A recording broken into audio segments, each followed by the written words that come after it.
My goal is, if I can help people and each one teach one, boy, you have such a multiplied effect. And that's the beauty of what we did here. It wasn't just those people, it's their families, it's their friends, it's their children, it's their coworkers. You know, when you change, you touch everybody else around you.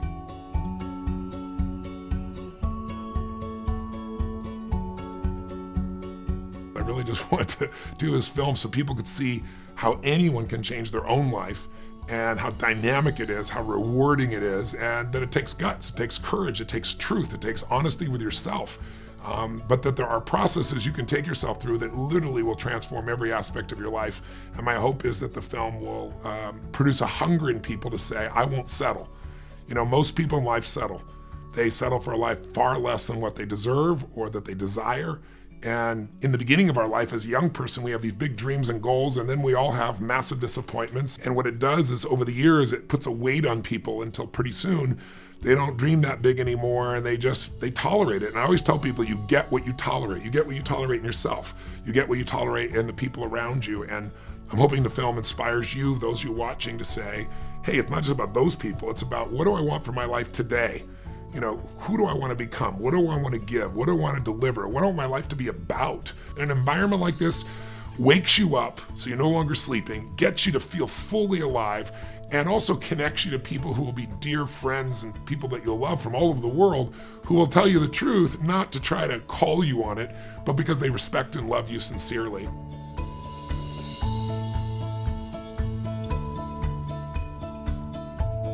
If you don't already know how much I care, you'll certainly see that, I think, in the film, because you can't fake it, and they filmed me 24/7.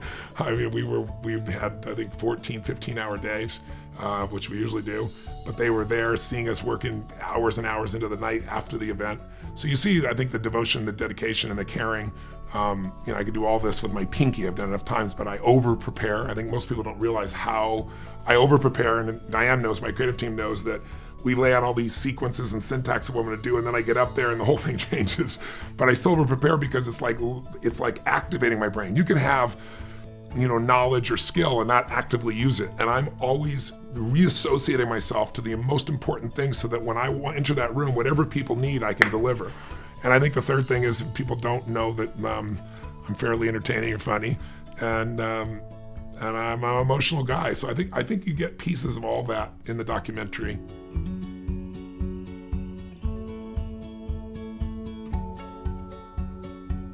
We all know, without a vision, people perish, as it says in a good book called The Good Book, right? Well, if you don't have a vision, like, I ask people, what's your vision for your relationship? And they say, well, what do you mean vision? We're gonna go home, you know, we're gonna mess around, have something to eat, and watch some TV. It's like, no wonder you're alone. Or you're married and you feel alone, for God's sakes, right? You need, in order to keep growing, you have to something that we're gonna reach for. And the reaching is not forgetting. What you get never makes you happy. Who you become makes you really happy or really sad.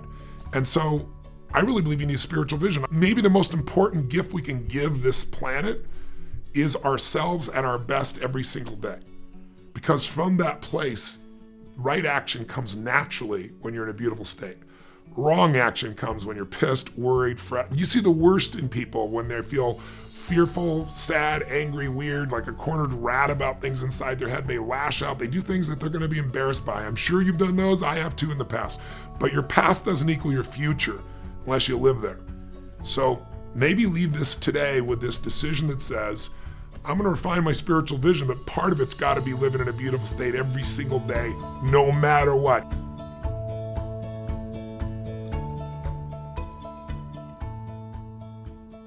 I know it's gonna sound fake to you, but it's not fake.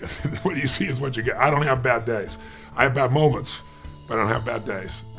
And we have a thing at our company, we don't have bad days here. You know, there's no excuses. I believe that I am 100% responsible for my experience of life.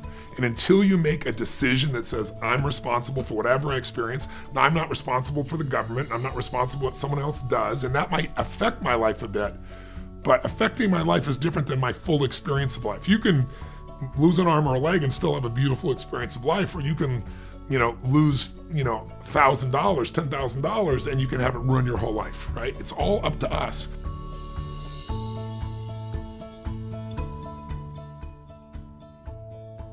My wife and I developed this over the last year, and we have what we call our 90-second rule. It started out as our 5-day rule, I'm exaggerating, 5-hour rule. In other words, if we feel like we're suffering, if we feel tension in our body, that stress, we become aware of it and we go, this ends now. So now it's 90 seconds, we've trained ourselves.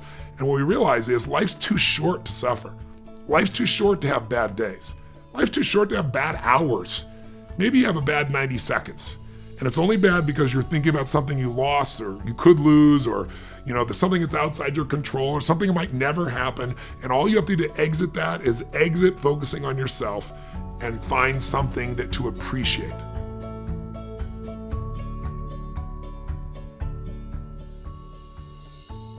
I'm throwing out an invitation or a challenge to you, saying you came to this film. What can you leave with? Just one solid thing even that you could change your whole life. You could leave with making the decision tonight, and a real decision. When you make a real decision, you cut off any possibilities. Like if you want to take the island, you burn the boats. So you make the decision, I'm no longer going to suffer. Suffering is going to come up. Stress is going to come up. Fear is going to come up, because the human brain is trying to make you survive. It's looking for what's wrong so it can fight it or flight it. So it's going to come up, but you kill the monster while it's little. You don't wait until it's Godzilla eating your entire city, your entire life. You kill that monster when it's little by finding enjoyment, by breathing in your body, becoming connected, witnessing the thought going by instead of believing it, saying, wow, look at my mind trying to do that, and then finding some way to love, give, or serve. It's so easy to change, and once you make it the habit, it'll change your life. How's that for a short answer?